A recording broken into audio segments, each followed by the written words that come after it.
Horror files India में आपका स्वागत है। आज की कहानी कोई आम कहानी नहीं है, बल्कि एक सच्ची घटना पर आधारित है। तो चलिए बिना वक्त गंवाए सीधे अपनी कहानी की तरफ बढ़ते हैं। ये कहानी है उत्तर प्रदेश के एक छोटे से शहर की। एक पुराना रेलवे स्टेशन, नाम रामपुर रोड स्टेशन। ये स्टेशन बड़ा नहीं था, सिर्फ 2 प्लेटफॉर्म। दिन में यहाँ हलचल रहती थी, लेकिन रात होते ही पूरा स्टेशन लगभग खाली हो जाता था। बस एक आखिरी ट्रेन रुकती थी और उसके बाद सन्नाटा।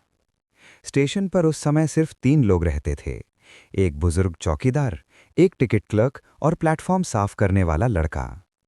उस रात स्टेशन पर नया कर्मचारी आया था, नाम आदित्य। उसकी पोस्टिंग अभी अभी हुई थी, पहली रात की ड्यूटी। स्टेशन मास्टर ने उसे बस एक बात कही, आखिरी ट्रेन के बाद प्लेटफॉर्म नंबर 2 पर मत जाना। आदित्य हंस पड़ा। क्यों सर, भूत है क्या? स्टेशन मास्टर ने जवाब नहीं दिया, बस चुप रहा। उसकी आंखों में एक अजीब सा डर था। आखिरी ट्रेन चली गई। धीरे धीरे स्टेशन खाली होने लगा। लाइटें जल रही थीं, लेकिन माहौल अजीब था, जैसे स्टेशन सो गया हो। आदित्य टिकट खिड़की बंद करके बाहर निकला। उसने घड़ी देखी, रात काफी हो चुकी थी। दूर कहीं कुत्ते भौंक रहे थे और उसी समय उसे आवाज सुनाई दी, भाई साहब, टिकट मिलेगा? आदित्य चौंक गया। सामने एक आदमी खड़ा था, सफेद कपड़े, चेहरा थोड़ा धुंधला। आदित्य बोला, टिकट खिड़की बंद हो गई है। वो आदमी बोला, मुझे आखिरी ट्रेन पकड़नी है। आदित्य ने कहा, आखिरी ट्रेन जा चुकी। आदमी कुछ पल चुप रहा, फिर बोला, नहीं, वो अभी आएगी। आदित्य को अजीब लगा, क्योंकि उस आदमी के पैर जमीन को छू नहीं रहे थे, जैसे वो हल्का सा हवा में खड़ा हो। आदित्य घबरा गया। उसने पूछा, आपको जाना कहाँ है? वो आदमी धीरे धीरे मुस्कुराया और बोला, जहां से कोई वापस नहीं आता। अचानक स्टेशन की लाइट एक साथ झपकने लगी। ट्रैक के दूसरी तरफ सीटी की आवाज आई, लेकिन उस समय कोई ट्रेन नहीं आती थी। आदित्य ने ट्रैक की तरफ देखा। दूर कोहरे में एक ट्रेन खड़ी थी, पुरानी, जंग लगी, और उसके डिब्बों में कोई रोशनी नहीं थी। वो आदमी धीरे धीरे ट्रेन की तरफ चलने लगा, लेकिन चलते समय उसके पैर जमीन को छू ही नहीं रहे थे। आदित्य का गला सूख गया। उसने पीछे से आवाज लगाई, सुनिए। आदमी रुका, धीरे से मुड़ा और बोला, तुम भी आ रहे हो क्या? उसी पल आदित्य ने देखा, ट्रेन के दरवाजों पर कई लोग खड़े थे, सब सफेद कपड़ों में, और सब उसे ही देख रहे थे। आदित्य का दिल बहुत तेज धड़क रहा था। प्लेटफॉर्म पर सन्नाटा था। दूर ट्रैक के पास वो पुरानी ट्रेन खड़ी थी और उसके दरवाजों पर कई लोग खड़े थे, सब सफेद कपड़ों में। सबकी नजरें सीधे आदित्य पर।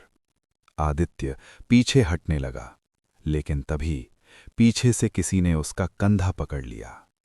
वो घबरा कर मुड़ा। स्टेशन का बूढ़ा चौकीदार खड़ा था। उसका नाम था रामलाल। उसने धीमी आवाज में कहा, उधर मत देखो। आदित्य कांपते हुए बोला, वो ट्रेन। रामलाल ने तुरंत उसका हाथ पकड़कर उसे टिकट घर के अंदर खींच लिया। दरवाजा बंद किया, फिर खिड़की से बाहर झांक कर धीरे से बोला, आज फिर आ गई। आदित्य समझ नहीं पाया, कौन? रामलाल ने जवाब दिया, मौत वाली ट्रेन। कमरे के अंदर कुछ देर तक चुप्पी रही। फिर रामलाल ने कहानी शुरू की। करीब 30 साल पहले उसी स्टेशन पर एक बड़ा हादसा हुआ था। एक पैसेंजर ट्रेन रात में इसी ट्रैक से गुजर रही थी, लेकिन उसी समय दूसरी मालगाड़ी गलती से उसी लाइन पर आ गई। दोनों ट्रेनों की भयानक टक्कर हुई। डिब्बे टूट गए, कई लोग वहीं मर गए।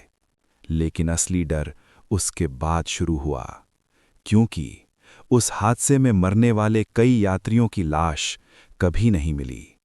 लोग कहते हैं उस रात के बाद से हर साल कुछ रातों में वही ट्रेन फिर से दिखाई देती है, लेकिन वो ट्रेन इस दुनिया की नहीं होती। रामलाल बोला, जो भी उस ट्रेन में चढ़ता है वो फिर कभी नहीं लौटता। आदित्य ने कांपते हुए पूछा, और वो आदमी? रामलाल बोला, वो यात्री है। हर बार कोई ना कोई टिकट मांगने आता है। अगर कोई उसके साथ चला जाए। रामलाल ने वाक्य पूरा नहीं किया। आदित्य ने धीरे से खिड़की से बाहर देखा। ट्रेन अब भी खड़ी थी, लेकिन अब उसके डिब्बों के दरवाजे धीरे धीरे खुल रहे थे और अंदर से लोग उतरने लगे, धीरे धीरे, चुपचाप, जैसे नींद में चल रहे हों। उनमें से एक आदमी प्लेटफॉर्म की तरफ आया। उसका चेहरा साफ दिखा और उसे देखते ही आदित्य के हाथ कांप गए, क्योंकि वो आदमी उसी जैसा दिख रहा था। बिल्कुल वही चेहरा, वही कपड़े, बस आंखें खाली थीं। रामलाल ने तुरंत खिड़की बंद कर दी। उसने घबराकर कहा, अब देर हो चुकी। आदित्य ने पूछा, क्या मतलब? रामलाल बोला, उन्होंने तुझे देख लिया।